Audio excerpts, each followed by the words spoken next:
Welcome to ఫ్యాక్టిజం. Road మీద నడవడానికి కూడా భయపడే రోజులు ఇవి. బండి ఎక్కాలంటే ఆలోచించాలి, కార్ ఎక్కాలంటే ప్రార్థించాలి, బస్ ఎక్కాలంటే దేవుడికి అడ్వాన్స్గా నోటీస్ ఇవ్వాలి. అవును, మన దేశంలో వాహనాలు పెరిగిన కొద్దీ భయాలు కూడా +1, +2లా పెరుగుతున్నాయి. ఇంట్లో నుంచి బయలుదేరే ప్రతి మనిషి ఒక చిన్న ప్రార్థన చేస్తాడు, ఏం జరిగినా నేను తిరిగి ఇంటికి చేరాలి. కానీ రోడ్డు మీద జరుగుతున్న ఘటనలు చూస్తుంటే ఈ దేశంలో సేఫ్టీ అనేది భగవద్గీతలో ఉండే శ్లోకంలా వినడానికి బాగుంటుంది, కానీ జీవితంలో కనిపించదు. ఇంటి నుంచి బయటకు వెళ్ళే ప్రతి వ్యక్తికి ఇంట్లో వాళ్ళు చెప్తారు, జాగ్రత్తగా వెళ్ళమ్మా, జాగ్రత్తగా డ్రైవ్ చేయమ్మా, జాగ్రత్తగా చూసుకోరా. అంటే బయట రోడ్డు మీద మనమే తప్పు చేస్తామా, లేదా ఎవరో ఒకరు తప్పు చేసి మన కుటుంబాన్ని నాశనం చేస్తారా? ఎవరికి తెలియదు కదా.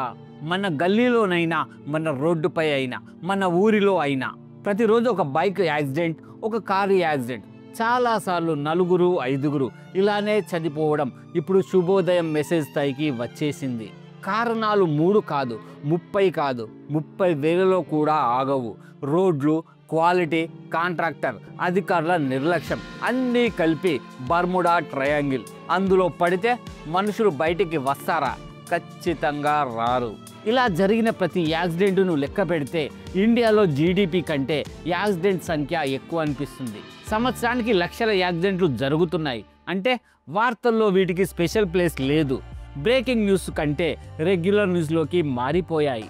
అసలైన ప్రశ్న ఇది, ఇన్ని యాక్సిడెంట్లు జరుగుతున్నాయి ఎందుకు? రోడ్ల వలన, అధికారుల నిర్లక్ష్యమా, పాలకుల బద్ధకమా, కాంట్రాక్టర్ల కక్కుర్తినా, లేదా మన సొసైటీలో పెరిగిన నిర్లక్ష్యపు దద్దమ్మతనమా? అసలు వీటన్నిటిని కలిపి ఒక మూవీ తీస్తే పేరు mission negligence, the nation strike again. పక్కా హిట్ అవుతుంది, ఎందుకంటే స్క్రిప్ట్ నిజ జీవితమే.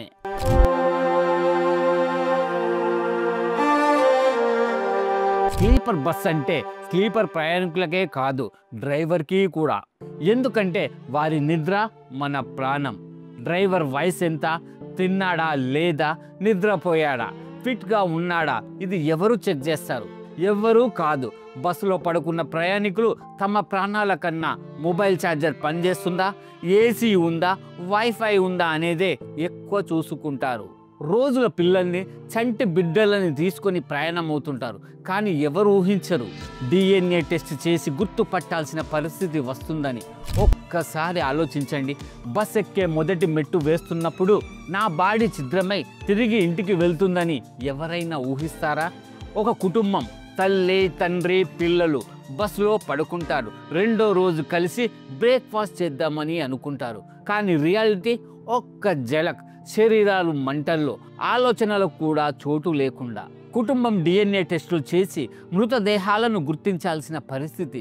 మన దేశంలో యాక్సిడెంట్లు ఇంత భయంకరంగా మారాయి. మరో ప్రహసనం ఏంటంటే, ఎవరో స్పీడ్గా వెళ్తే వీడియో తీసి సోషల్ మీడియాలో పెడతాం. క్యాప్షన్, ఈ డ్రైవర్ వల్లే దేశం నాశనం. అదే మనమే సీట్ బెల్ట్ వేసుకోం, హెల్మెట్ వేసుకోం, ఎందుకంటే ఆ హెయిర్ స్టైల్ పాడవుతుంది. ఒక్కసారి కార్ ఎక్కేటప్పుడు ఆలోచించండి, కంట్రోల్ చేయలేని డ్రైవర్తో వస్తున్న ఒక డబుల్ డెక్కర్ బస్సు మీ మీదికి వస్తే అప్పుడు స్పీడ్ అంటే కిక్ అన్న వాళ్ళకి జీవితం మొత్తం రివర్స్ గేర్ పడిపోతుంది. మనకేమైనా చైనాల రోడ్లు, అమెరికాల ట్రాఫిక్ రూల్స్, దుబాయ్ల డ్రైవర్స్ ఉన్న దేశమా? కాదు. కానీ స్పీడ్ మాత్రం F1 రేస్లా, అవగాహన మాత్రం 0.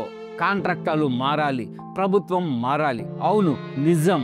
కానీ మనమే మారం. సరే రా అనుకుంటూ స్పీడ్ పెంచేస్తాం, ట్రాఫిక్ను వీడియో తీసి మీమ్స్ పెడతాం, డ్రైవర్ తాగేసి ఉన్నా కూర్చొని వస్తాం, బస్సులో ఫైర్ సేఫ్టీ లేదు అయినా పర్వాలేదంటాం. ప్రాణం ఎవరిది? మనదే.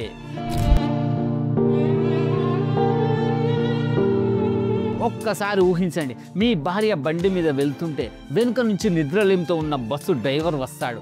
ఒక్క క్షణం జరగకూడని దెబ్బ. ఒక్కసారి ఊహించండి, మీ బిడ్డ స్కూల్కు వెళ్తుంటే ఏదో స్పీడ్గా వచ్చే కారు కంట్రోల్ తప్పుతుంది. ఒక్కసారి ఊహించండి, మీ కుటుంబంతో బస్సులో పడుకుంటారు. ఉదయం లేచేది ఏ రూమ్లో కాదు, ఏ హాస్పిటల్లో కాదు, ఒక్క చిన్న పాలిథిన్ కవర్లో. తప్పు ప్రభుత్వంలో ఉంది, అవును.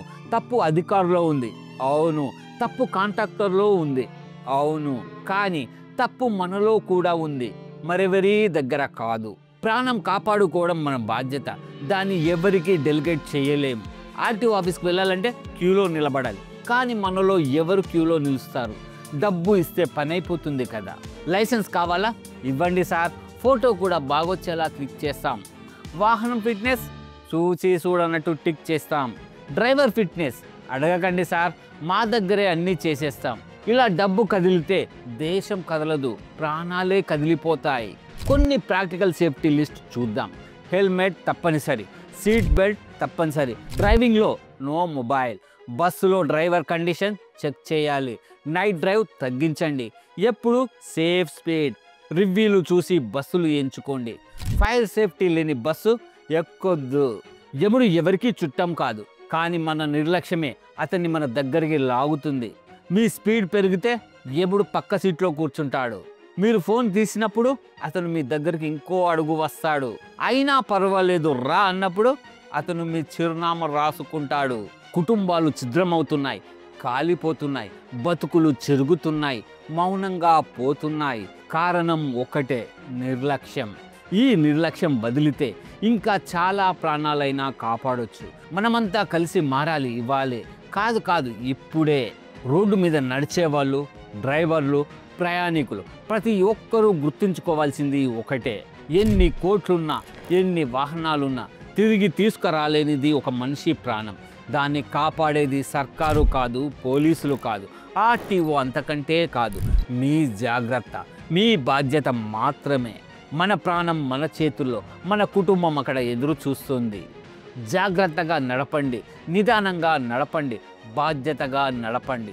ఎందుకంటే మీరు తిరిగి ఇంటికి తప్పనిసరిగా చేరాలి. ఈ వీడియో నచ్చితే 10 మందికి షేర్ చేయండి. మరో మంచి టాపిక్తో మళ్ళీ కలుద్దాం. Bye bye.